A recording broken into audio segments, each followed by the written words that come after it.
everybody, this is Eric Worre, and welcome to NetworkMarketingPro.com. I'm here with another of our $1 million earners, Mr. Jordan Adler, author of Beach Money, my good friend, serious income earner, currently has a huge organization around the world. And Jordan and I have become friends over the course of the last couple of years, and it's been a really fun journey to get to know one of the really good guys in the network marketing profession. They say good guys don't finish first and good guys finish last. That's not true in the case of Jordan Adler. What we're going to talk about today is some of the, like we do with all the $1 million earner interviews, a little of the background. You know, what got you to this place? Because everybody wants to get to this $1 million level. Everybody watching this program say, yeah, well, I'm a good person. Why not me?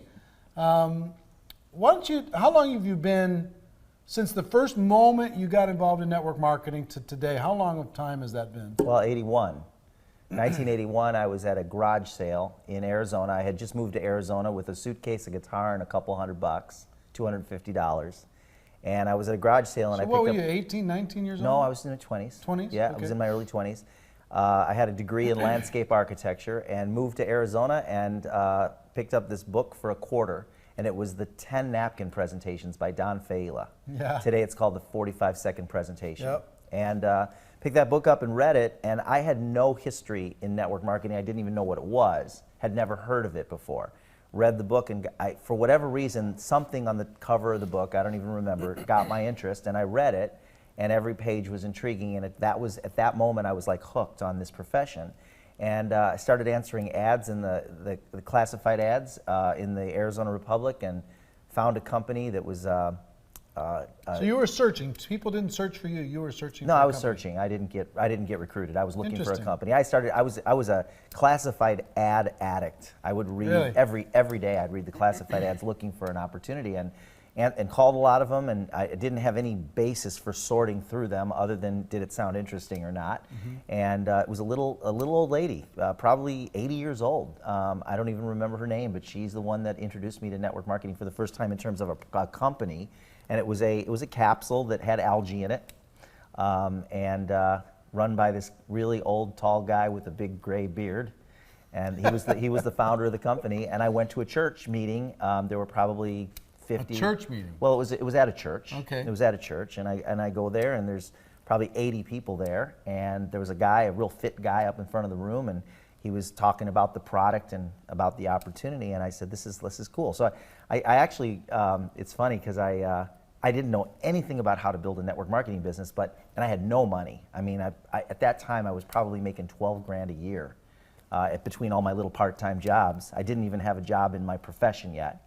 What was what I went to college for, and I actually collected some money to run an ad in the National Enquirer. Really? And I got a P.O. box, which is still my P.O. box today. Wow. Expecting the orders to just pour in, and I didn't get any orders. Not one? Not one. And the ad cost me probably $400 for one ad back in the early 80s. Back in the early 80s. I remember and, those days. I was going to save the world with this product, and then I quit. And that was my first time. Yeah. And then I did You quit right after the ad didn't work? Right after the ad didn't work. It's like, yeah. okay. Yeah, this isn't going to work. Never did the network marketing thing. Just tried to run the ad expecting the orders to come in. One side little note, a side little tip. If you ever have any trade publications for the network marketing profession, save them or get the back issues from 6 months ago or a year ago. Call all of those people that placed an ad 6 months ago or a year ago. Yeah. They're going to be looking for something else because they're frustrated that their ad didn't work. That's right, because they don't work. Ads like that don't work. But I learned. This is how I learned. So I quit that company, and then there was another one. It was a But it was in your blood a little bit. Yeah, it was, and 3D cameras and wow, the original long distance network marketing company, and I did a grocery coupon program and got involved with the big A company twice, and so I was in and out of companies for between 1981 and 1992. I was in 11 different network 11 different companies. Now, I know, excuse me, I know the answer to this question. but you're going to be shocked to the answer to this question. I hope I know the answer to the question. In those 11 companies, how many people did you sponsor? Never signed up a single person. Didn't sponsor one person. In 10 years. 10 years. 10 years. Never got a check. Not one check. And he's currently $1 million earner. In 10 years. So if you're struggling because you've only signed up a handful, you're way ahead of schedule. That's right. When it comes to, I just find that stunning. Well, it's just the draw of the lifestyle. You didn't have one person that took pity on you? No, not one. I did manage to get a few people to come to, I got one guy to come to the 3D camera company opportunity meeting, and he was broke and he never signed up. And I got a lot of guests to come to the travel club. Mm-hmm. That company didn't last long, but I got a lot of guests to come to the travel club network marketing company. At the time, I was in the airline industry, so it was a little bit easier, but nobody signed up. Right. And but for whatever reason, the lure of the lifestyle that this profession can provide. That was a stunner to me. It's still a stunner to me today. 11 companies, not a single enrollment. Your friends have to be saying, Jordan has lost his marbles. Yeah, it's you hear people say I burned up my warm market. They knew me as somebody that would get into a company, get really excited, would talk to them about it. They would shut me down, and that was they knew me as that person. You know, they never knew me, and they knew me as the guy that had a broken down car that sat in the street literally for 3 years while I took the bus to work. And they knew me as the person because some of them were my close friends that would buy macaroni and cheese for 3 boxes for $1. Kraft macaroni and cheese, 3 boxes for $1. You know, and I lived on that and tuna a lot. And that's how. When was the last time you had Kraft macaroni and cheese? Oh, I love Kraft. I don't know when the last time I had it, but I still love it. Yeah. Yeah, still love it. Yeah. All right, so you've gone through these 11 companies. Then what happens? So my 12th company, and here's the thing that I was looking for the company, and it would be I get excited and then get depressed and get excited and get depressed, and all the while I was going to training seminars. I was listening to audio tapes back then. In fact, I started to have success when the audio tapes were still kind of out there. Today, we've got CDs and MP3s and all that, but I stayed plugged in, and it wasn't like, oh, I have to do my personal development. I was craving it constantly. I would read and listen to audio tapes. I'd climb up and down the mountain in Phoenix listening to audio tapes, just feeding. Squaw Peak, which today is Piestewa Peak. Yeah, so I did that for years, and they say when opportunity and preparation collide. And so in 1992, I joined my 12th company and I figured out how to sign up about 1 distributor per month. I went out and got your first distributor. What did that feel like?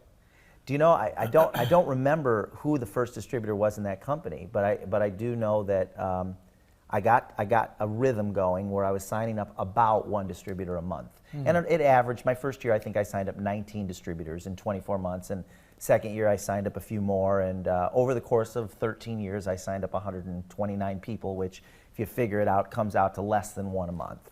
There's 144 months in 13 years, and I signed up 129. And from those 120, and it was really just, I finally figured out. That was a company, Excel Communications. Yeah, the telecom. Excel Communications back when telephone long distance was 10 cents a minute or 25. 30 cents a minute. 30 cents a minute. 30 cents a minute. People would switch out their long distance, and this company became a phenomenon. Right. And there was a book written about us, and became a huge. The company was around for 16 years, and company left me. I didn't leave them. Yeah. The technology shifted. It's kind of like if you were in the record player business, vinyl record business, and you owned the factories, and you had the employees and the loans and the infrastructure, and then all of a sudden one day you've got CDs. That all goes away. That's what happened to us. That doesn't matter. But the bottom line was that I figured out how to consistently sign up about 1 distributor a month, and then I plugged people into the system that was in place within our company. And I got really good at promoting the system. And really, that's really all I did. And then out of those 129 people, and these numbers are pretty consistent among every single network marketing top leader, you'll find the numbers are pretty much the same. For every 100 people that they've personally signed up, there's usually 2 or 3 that drive most of the business in terms of their organizations, and there's a few that do a little, and there's about a third that do nothing. And that just seems to be the numbers. And so in my business, it was the same thing. Out of 129 people, I had 5 people that drove 95% plus of all my income, and in terms of their organizations. And then I had 124 people that did very little. They became customers or they quit. And so that's kind of how, but the key was that one was my mindset to stay consistent and continually show the business to people, regardless of whether someone, if I showed it to 10 people and none of them were interested, that didn't mean it wasn't going to work. It just means that some of them aren't ready now and they might come in later, and I just need to go to the next one and the next one until I find the next one. And I did that. I just kept doing that. So part of it was just laser focus and consistently showing my business and meeting new people and introducing those, inviting them to take a look, and then consistently introducing them to my opportunity, knowing that some of them, when they expressed interest, I could then plug them in, get them on a conference call, invite them to an opportunity meeting, and then start to consistently bring people in. Out of those 120 or so over the course of that year, or over the course of the 10 years? 13 years. 13 years? Mm-hmm. 129 people. How many of them did you know before you started that company? Probably just a handful. Of the ones I brought in, I met a lot of them over the course of the time that I was there. You would meet people. Right. So people who are saying, well, gosh, I've been in like 2 network marketing companies, so I have no chance of having a future because everybody I know knows that I tried these other 2 things, so I don't have any chance. Right. But you had 11. Yeah, and actually when I look at it, I worked for a major airline that had thousands of people. Some of those people I met, throughout the course of my career at the airline. And in the early days, my first year and a half or so, I would invite people from my job that I knew that were low risk, people that I knew that, and I did get in trouble at the airline. I did, for doing network marketing and trying to manage a staff of employees, a small staff of employees at the airline. But I was being very careful about it. And the people that I knew that I could trust, I would invite them to go get coffee. And at the time, again, my income was significantly under $20,000 a year at the airline. And I did not have money to buy people lunch. I mean, when we would go, I could not buy people lunch 3 or 4 days a week. So what I would do is I'd pack my lunch, and then we would go and we'd go to a coffee place, and I could buy them coffee. Or if they wanted to buy my lunch, they could do that. And I started with a yellow pad and a black or blue felt tip pen. I drew circles and explained the program and gave them brochures and said, I think this is going to be big. And that's kind of how I started my business. And over the course of those 13 years, how much did you earn approximately? $8 million. $8 million. So 11 companies, not one recruit. Then he has a breakthrough. Sponsors over the course of that period of time, 129 people, and developed an income of $8 million. That's right. Now, that's a great success story. But then you had your heart broken. You talk about the girls or the... No, no, it's a different kind of heartbreak. Okay, right. When the company went away on you. Yeah. So that was an interesting experience. It was very difficult, one of the most difficult times in my life, because I had thousands of friendships through that People company, that and I was counting traveling all over the world, and promises of a better life for people that were close to me, and all those kinds of things. And then one day I was at a seminar in LA, and we knew that there was trouble. There had been trouble for quite a while, but I had chosen that I was either going to ride it to the stars or go down with the ship, and I stayed. And what ultimately happened was I got a phone call while I was at the seminar from one of our top leaders saying it's over. I mean, we didn't get a letter. There was no corporate announcement or anything like that. It was just a phone call from one of the top leaders saying there's no more checks. And it was quite a shock, and I remember it was devastating. It was devastating, and I didn't know what direction at that point my career was going to take. Talk about the drive home. Yeah, I mean, I remember I was in tears with a very, very close friend of mine, and we were driving from LA to Phoenix, back to Phoenix, and my world was spinning. You start thinking about, you know what's going to happen in a situation like that is people scatter in different directions. Everybody finds different companies. People that were your closest friends, some of them you'll never see them again, just by the nature of it. And then, you know, being in a top position. So it wasn't about the loss of income for you. Not initially, but then I did have, you know, I had an overhead of over $20,000 a month at that point. And I did have savings, and I had some real estate that I'd purchased. I wasn't in financial trouble per se, but I did go through about $80,000 in savings in 4 months. And I did have to back things off to give myself time to rebuild, you know, with another company, if that's what I chose to do. So, I mean, it wasn't a thing where I could bleed like that every month forever. I could have probably gone for a couple of years. You just don't want to go through everything you've built up for that long. But so what I did was I went from two. Go ahead. Let me ask. Yeah. During that time, some other companies offered you some over big $1 million. bucks Yeah, $1 million. to come over. Yeah. And bring your team. That's right. And what'd you say? I said no. Why? I actually there was a big telecom that's still in existence today. They had a budget of $20 million, and they offered each person $1 million to 20 people. 20 people, and 8 of them took the money. 5 of them are still there today, and they're doing very, very well years later. I chose not to do it because I personally did not want to go down the path of telecom anymore. That was just a personal choice. Not that it's bad. There's nothing wrong with that program. Those programs, I just didn't want to go that direction. And so I couldn't feel good about taking money and joining a company that I really didn't want to build. Right. And that's ultimately what it would have been. So I didn't go that route. I actually was offered a number of deals, different kinds of deals with different companies, and I chose not to go that route. I just chose to wait, which everybody said was a mistake. I chose to wait and really take my time and follow my heart versus trying to make a decision based on fear of loss. So that's just kind of how I did it. So then you found a new home. Found a new home. When was that? 7 years ago, actually, last month. Okay. Yeah. So you found a new home and started from scratch. Started from scratch, and because of the friendships that I'd created and the transition that had occurred, without getting into the politics of it, I just chose not to go and recruit people from my previous company, because many of them were the people that, if I had done that, I would have been trying to recruit people from the organizations of people that I considered to be my close friends. So I started with people that a lot of them had never been involved in network marketing before. The great majority of them I was not in business with at my last company.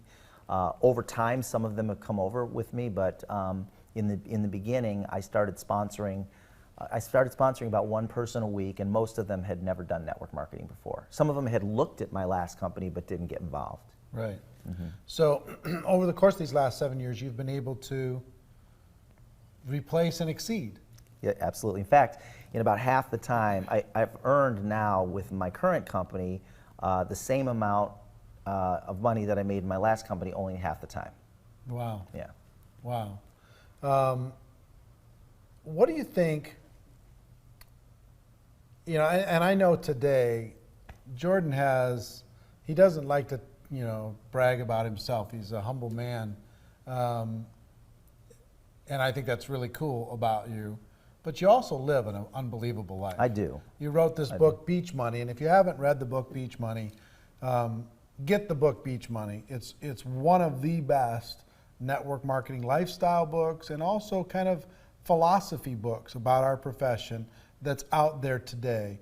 And also, proceeds from that book go towards a great organization. Give a little plug to Kiva. 100% of the profits from Beach Money go to an organization called Kiva, K-I-V-A. The website is kiva.org, and it's a phenomenal nonprofit that provides opportunities for entrepreneurs in third world countries to start businesses through loans. And the loans are then paid back, and then we can reloan the money back out. So we've helped entrepreneurs in some countries where they don't even have shoes, and they want to start a little farm stand, or somebody wants to buy a pickup truck so they can make deliveries. And so the loans go anywhere from $100 up to $1,000, and we've helped a couple thousand people start businesses all over the world. So, nice. It all keeps rotating, That's going right. back in, Yeah. going back in. Well, the idea of Beach Money is this fact that you have a 6-figure monthly income, and he's got a home. You know, where do you have homes? I've got a home in Phoenix, a condo in Phoenix. I've got a nice home in the mountains of Arizona in an old mining town. and then a beautiful condo on the Strip in Las Vegas, and then crazy, unbelievable, over the top. And then a loft in the city of Chicago. Loft in the city of Chicago. Plus, he travels around the world and some of the most beautiful locations ever. He's been on a lot of beaches. A lot of beaches. With a lot of friends, right? Yeah, and that's the whole thing. It's like I envisioned, even years before I ever got a check in network marketing, I envisioned being able to travel the world with friends that I considered close, and be able to create experiences for people that were fun. And that's kind of what the whole idea of Beach Money was. And network marketing gave me that income stream, that passive residual income stream that allows me to do that. Yeah. Now, it's no fun unless you can share it with your friends. Exactly. Right? Going to the beach by yourself versus going to the beach with a group of fun That's people. That's right. Yeah, and that's what we're doing here. Right, exactly. Yeah. So, in fact, this afternoon we're going to be jumping on a helicopter and flying around the islands. Bouncing around? Yeah. Fun. Well, one of the things that I've observed with Jordan that he is a genius at, and I don't even know if you recognize how much of a genius you are at it, but the idea of coming up with a simple daily method of operation for an organization that you can follow and you can teach, other people can follow and they can teach, has probably, would you say that's been the secret Absolutely. To your success? Yeah. In my mind, because I'm a very, very simple person, and in my mind, I can take a concept and break it down into a simple 3 steps or a simple explanation that will allow people not just to get it, but be able to communicate it to others. And I believe that when somebody says, I can do this, then they want to do it, and they sign up. Right. And then if they can explain it to someone else such that that person can say, I can do this, then that individual wants to sign up. I always like to apply what I call the 8-year-old test. And the 8-year-old test is if an 8-year-old can do it and an 8-year-old can teach it now, then you should do it. If an 8-year-old can't do it and an 8-year-old can't teach it now, then you probably shouldn't do it because it may be really good for you, but it probably won't communicate through your organization. Right. So when I meet with somebody, when I lay something out for them or I'm explaining something to them, I want them to go, you know what? This looks good and I can do it. And then they go, I want to do it, because it's great if they look at it and they go, wow, this looks really good, but I'm not really sure if I can do it. Right.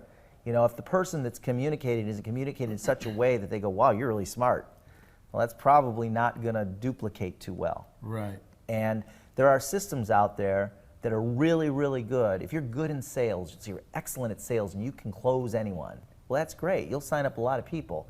But the people you sign up, they won't be able to close everyone because they don't see themselves as salespeople. Right. But if somebody looks at it and goes, this is pretty simple, I can see this, I can see me explaining it to someone else, then they're going to say, yeah, I want to sign up for that. So in anybody's company, what you'd recommend is that they come up with a simple daily method of operation of 1, 2, or 3 things that everybody in the organization kind of agrees is, this is our baseline, this is what we'll do. Every day when I wake up in the morning, before I go to sleep that night, I'm going to do these 1 or 2 or 3 things. I'm going to stay consistent. The other thing that I think is fascinating about you, and it's a really good attribute of yours that more people should have, is consistency.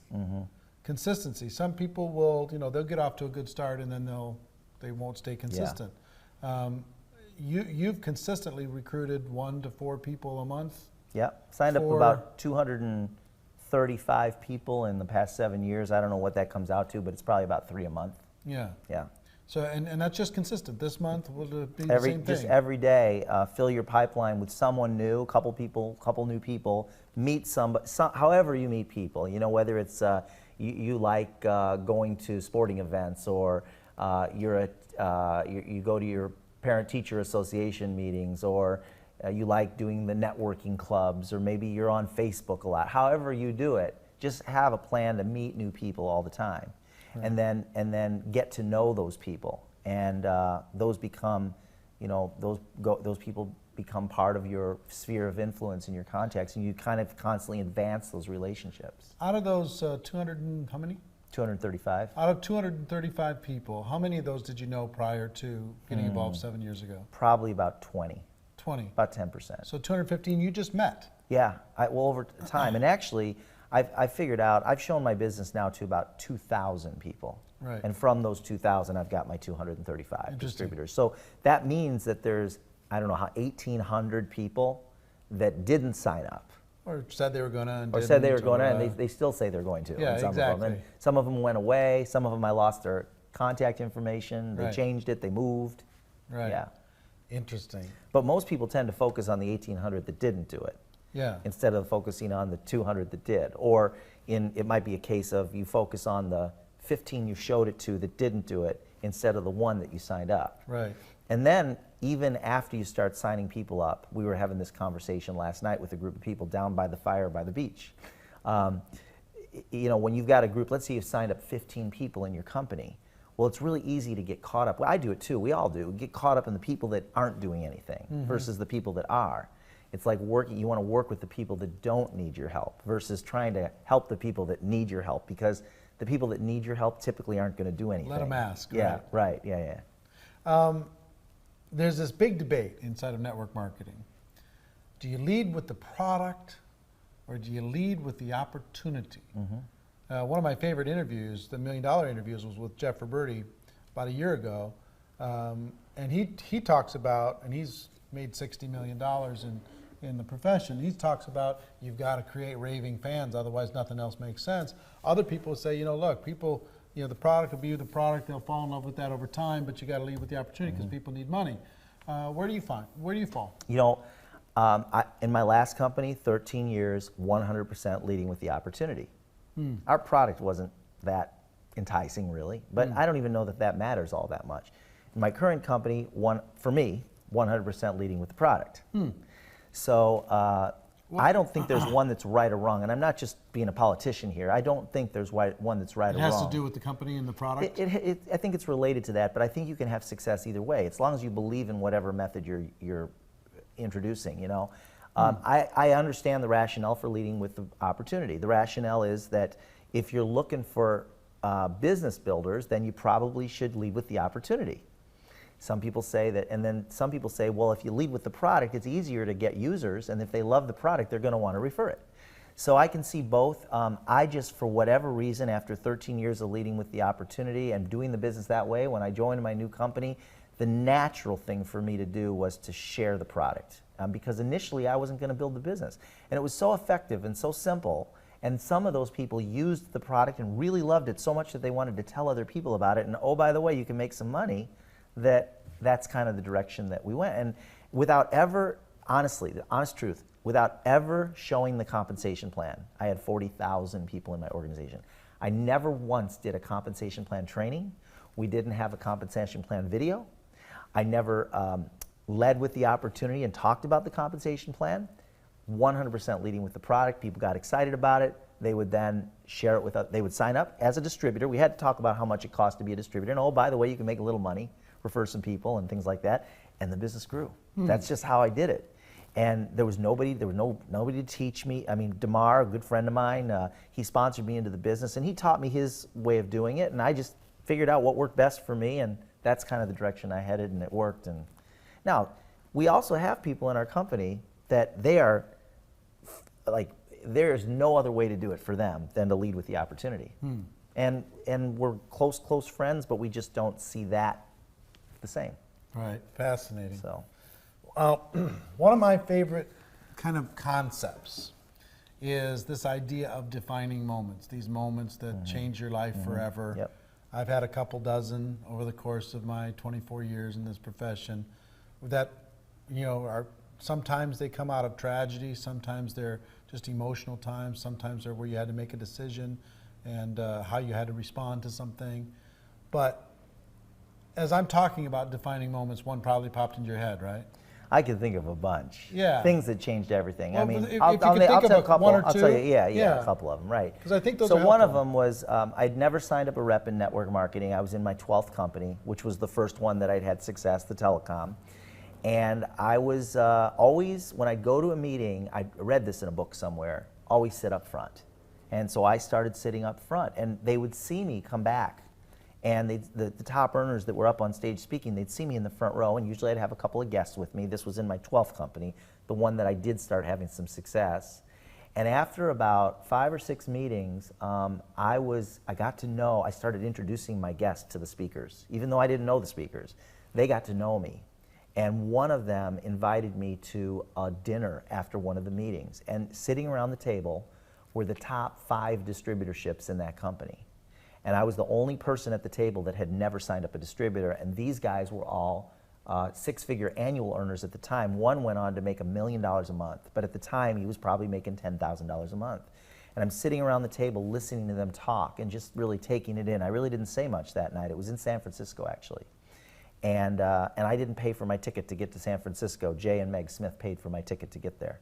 And that was a defining moment because I listened to them and their stories were just like mine. The only difference was they were on the other side of it now. Yeah, they're just a little farther ahead. A little further ahead, and they had all had stories like mine where they had gone to many companies or they had lots of setbacks. And I thought to myself, they're just like me. And if they can do it, I can do it. That was a defining moment for me. Another one, huge defining moment, which I don't know that you've even heard this. Back in the early days of our company, there was no customer service. There were 30,000 distributors in that company, and there was no customer service. If you had a customer service problem or an issue, you had to fax in what we called an Excelogram. And then it would usually take a week or so before someone got back to you. There were 2 people there that were taking those Excelograms and dealing with the issues that came up.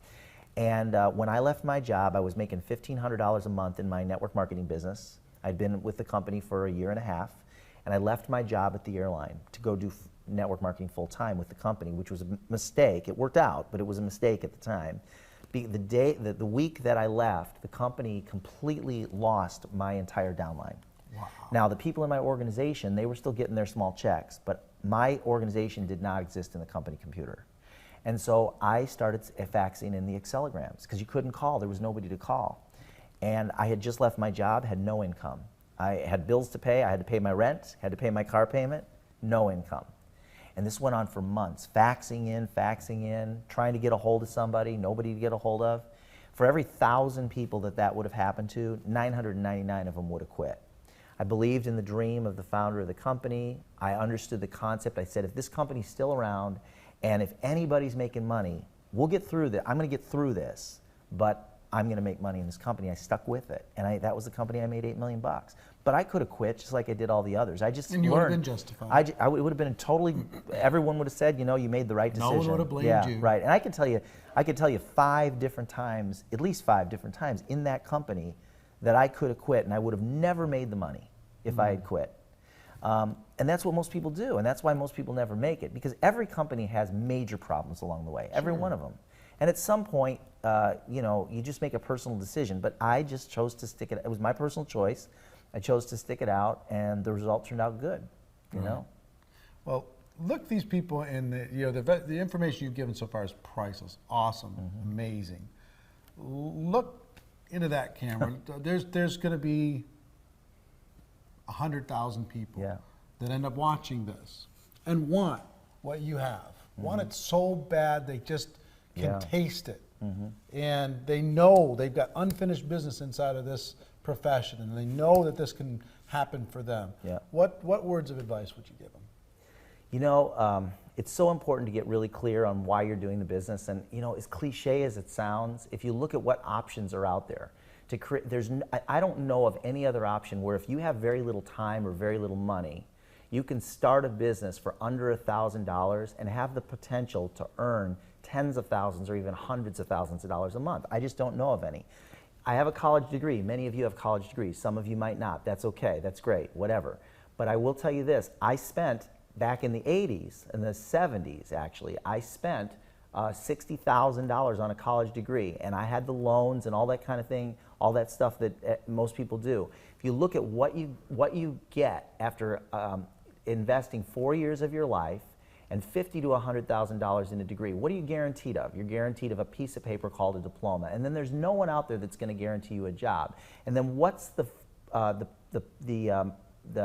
predictable future of somebody that has a job for a period of 20 20 years, 30 years? What's the predictable future? Just look around you. And I thought, network marketing provides a vehicle that will produce an income stream, a few hundred, a few thousand or more that could fund anything you want to do in your life. I just don't know of anything else out there that can do that. Starting a traditional business, $20,000, $100,000 to start a traditional business, and the chances of success are very, very low. And not to mention all the headaches that come along, with that. And I don't know of any other opportunity out there like this that can provide this kind of potential. So the first thing you want to do is you want to get really clear on why you're doing the business. What's the dream that you have that's special just for you that will drive you through the tough times, because you're going to have the tough times. And what you need to do is you need to get around people that have done it, that are successful, get to know them, or at least read and listen to their CDs and audio, their CDs and their downloads and things like that, and really internalize that. And then there's so much we could talk about around this, but it's okay. I will tell you this: it's not easy, but it's definitely worth it.